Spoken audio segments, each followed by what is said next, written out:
Good evening everyone, how are you doing? Right, so we have Paul in just a minute.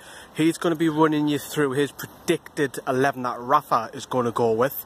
Of course, he'll probably have something to say on that. Anybody who watches Paul's videos on Facebook, let's put it this way, he's not shy in saying a few things, but difficult game tomorrow. We've got the Rafa's press conference as well. We'll get a clip of that for you to put on the channel as well. So Paul, give us your predicted 11. The team that I think Rafa will go for this weekend will be Martin Dubravka in goal. Obviously that one picks itself.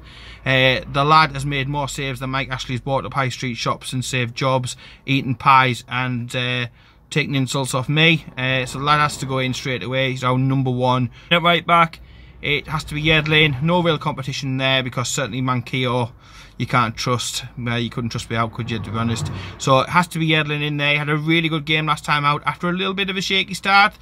And the next player I think that Rafa will go with, and that will be Jamal Lascelles, because I do think that he will pass the fitness test and he will start at the weekend. I think Rafa will give him every opportunity to pass his fitness test. Probably, you've got to say, our player of the season so far, in my opinion.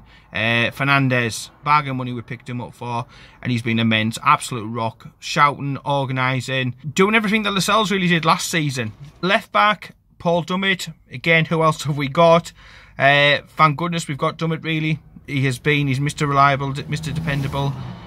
He has been pretty good this season, and I think Rafa will continue with him there.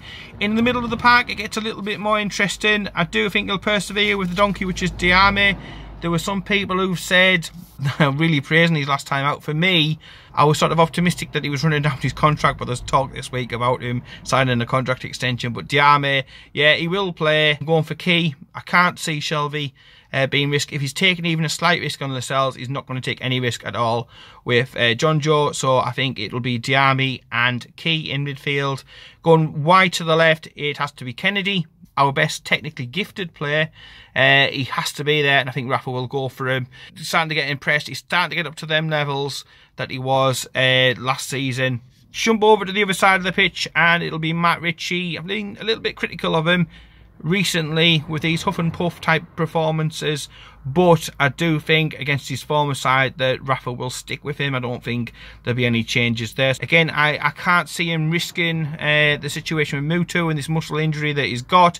So again, based off a good performance last week, Jose Perez, I didn't think I'd be saying that, but credit where credit is due. You know, he came on and he's done more in that substitute appearance than he has the rest of the season, let's be honest. Up top, got to be Rondon. I can't see him starting Joselu. It would make no sense whatsoever. I know he's Spanish.